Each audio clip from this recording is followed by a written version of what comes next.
Hey guys, welcome back to episode 3 of Breaking It Down with Brickitect, which is a new series I started where you guys ask me questions and I tear apart Lego sets while answering them.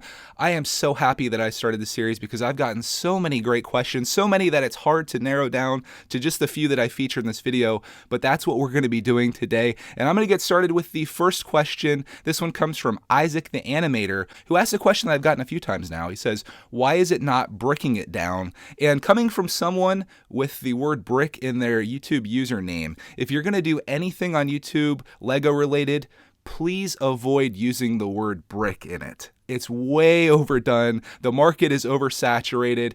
I highly recommend not using the word brick whatsoever in anything that you do. In fact, I oftentimes get asked for advice for starting a Lego YouTube channel, and I should probably move that up on the list. Don't use the word brick in your name. Our next question comes from my buddy PJ Collects, who asks, you have about 1 million ultra super rare orange brick separators.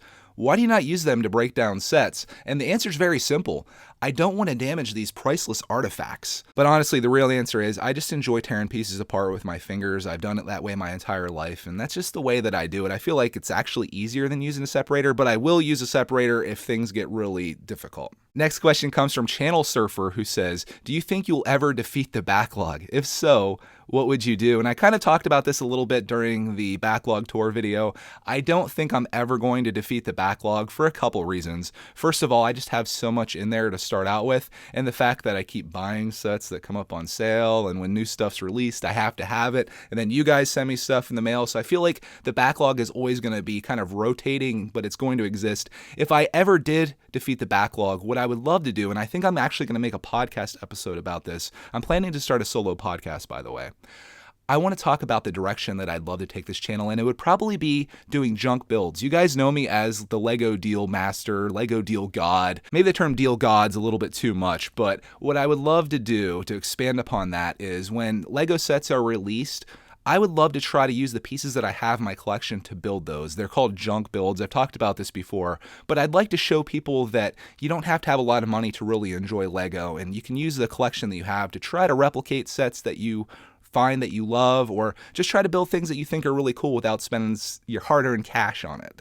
Ooh, the next question is a good one. This is from Dempsey16, who asks a question that I get often. It says, Greg, would you keep doing this channel if Clark moved on from Lego as he got older? And the answer is yes, absolutely. As long as I'm still passionate about collecting Lego and making videos, I'll be doing this YouTube channel. Going back, I started this channel years before Clark Man was born. There was a lot of terrible videos back then of me just doing it solo. I still do solo videos sometimes, and I think that's probably where it would go if Clark grows up. Say even he does this until he's, I don't know, when do kids not want to hang out with their parents anymore? But anyway, I think it'd probably just be more adult oriented. It would be a little bit calmer, a little bit quieter, and it'd probably be for a different audience than watches right now. Probably people my age, I would assume.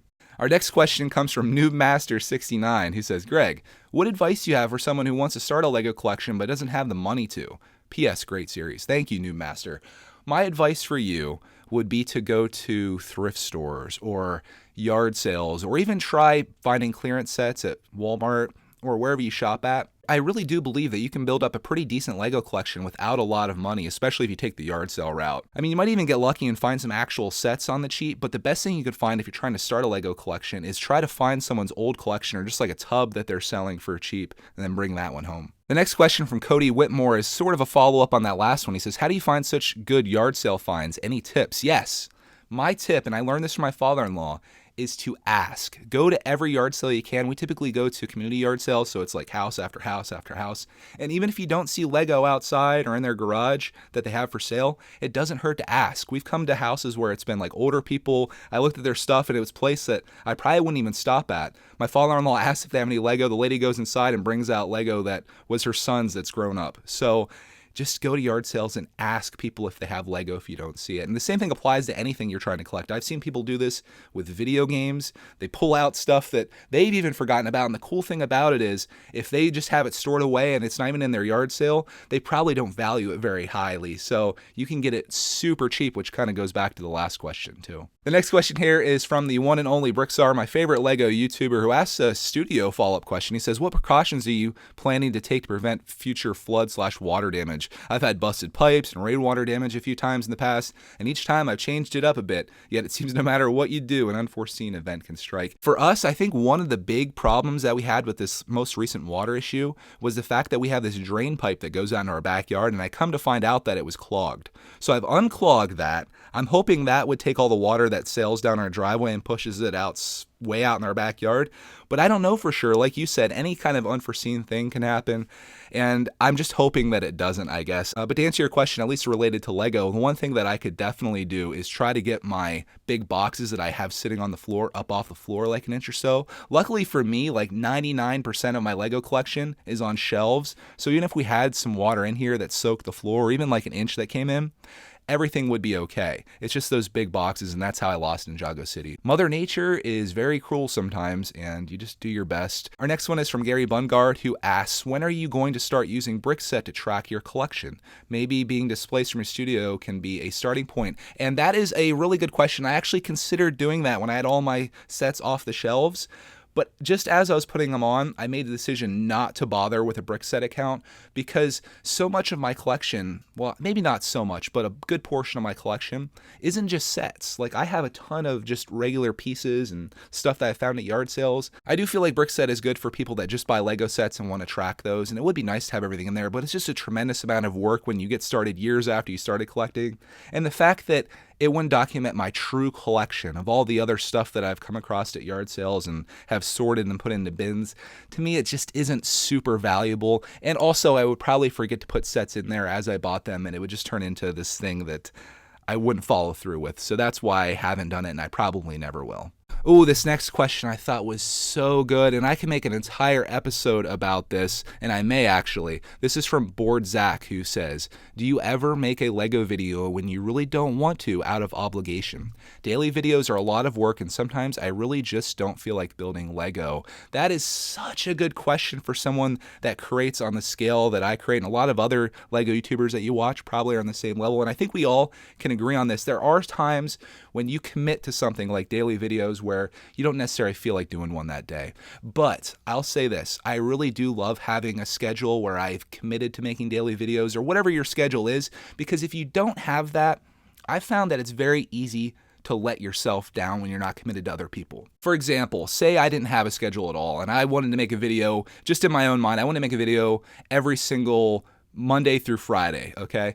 And when I don't announce that to people, then I'm going to have a video every Monday through Friday. When Monday rolls around, it's very easy to yourself to be like, I'll just skip this Monday. I'll make a video tomorrow. And then tomorrow comes around and you're like, maybe I'll just make a video on Wednesday and Friday this week. And then you start slacking on it. When you're committed to making videos, whether it's once a week, once a day, once an hour, whatever it is, and people know that that's what they can expect, you have this obligation to others. It's the same reason that things like Weight Watchers works and like Alcoholics Anonymous, taking this into a whole nother realm, but it's the reason that things like that work because you are holding yourself accountable to other people. And I like having that accountability because it's like, I'm going to make a video. And when I do make that video, I'm happy that I did. It's so easy to slack, and having people out there that are relying on you or wanting to see what you do really makes it worthwhile to do that. So there's the long answer to your very short question, Zach. Again, thank you so much for asking that. It's such a good question. Our next question I got a little laugh out of. This was from Square Brick Studio. It says, what's your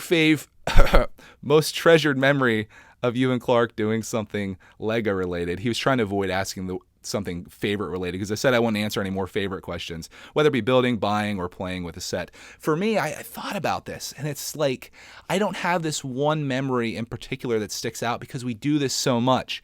What I have is this collection of memories, and just knowing that we've been doing this together, and not only just doing it together, but to have it documented is incredible, and I'm so thankful to have this. And I know this is going to sound super cheesy, but I really, really, really appreciate every single person that's watching this video right now because you guys are making it possible for me to live this dream that I'm living where I get to stay home with my son and have these times together that I would have never had otherwise, doing something that we both really love to do. It's just incredible, and I don't know what I did to fall into this position, and I don't feel like I deserve this, but I really, really don't take it for granted, and I'm just so thankful to have it. Move on here before I tear up a little bit. This next one is from Infinity Crew YT Full Real.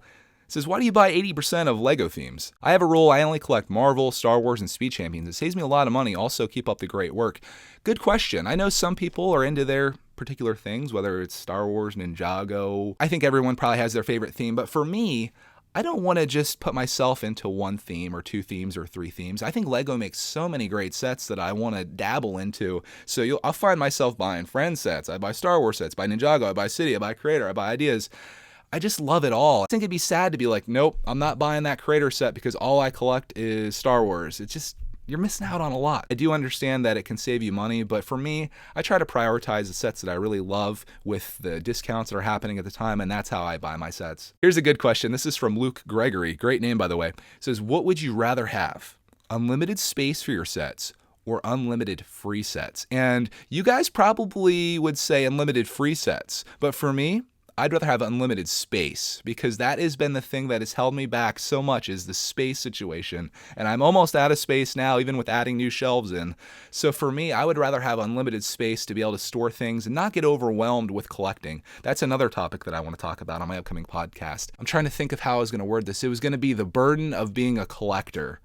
And it really just comes down to storing it and having space for everything and organizing it. It's a lot of work. So unlimited space for sure. Next question comes from BrickBoy43. It says, great video. And I love your channel. Thank you so much. It says, I was wondering if you would ever consider submitting a LEGO Ideas project. I know you said that you don't usually build mocks, but if you had the chance to make a mock into a real set, would you do it? I think that would be great. I think anybody would love that and have that dream of having a LEGO set that they made turn into a real set. But I don't think LEGO would like working with me because I would probably tell everyone not to buy it until it was on sale. So I wouldn't be the greatest promoter of that set, and it would really hurt me if LEGO overpriced my set. Like if it was the Tron set, for example, that I created and LEGO overpriced it, I couldn't even live with myself. We got time for one more question, and I'm actually going to answer this one. This is from Wega H, who says, just me, or is he avoiding the box question? And it's not just you. I am avoiding the question of why do I open my LEGO sets from the left, because the hype has been built so high, and I didn't intend for this to happen, but the hype has been built so high that if I answered that question, you'd be nothing but let down. I compare it to a Just Too Good face reveal. All this hype, and then once it happens, it's like, oh, that's it? So that's kind of what's going on with the whole box thing. I don't feel like I can ever really tell you because the answer is so simple that you're going to be like, seriously, dude? But let me know if you guys do want to know. I can do it. Maybe we should do it for a special subscriber milestone or landmark event or do something crazy. But man, it's just a very simple reason. And maybe you could guess. But what I'd rather have you do, instead of guessing what that is or asking why I open my sets from the left, ask me a question that you'd like me to answer next week. I am totally open to anything. It can be LEGO related, non-LEGO related, life related. Don't ask me anything about anything favorites. I don't answer any questions like that because they just get really boring. But seriously, as I said in the beginning of this video, you guys are killing it with the questions demonetized. I really love this series, and again, I hope you guys are too. I'll be looking through all of the comments to find the best of the best questions. If I didn't answer your question from last week, you can re-ask it this week, or if you have something that popped into your brain during this episode, ask it. I'll answer it. I want to thank you guys for watching this video. Thank you for your support. Thank you for your time. And as always, next Breaking It Down with Brickitect.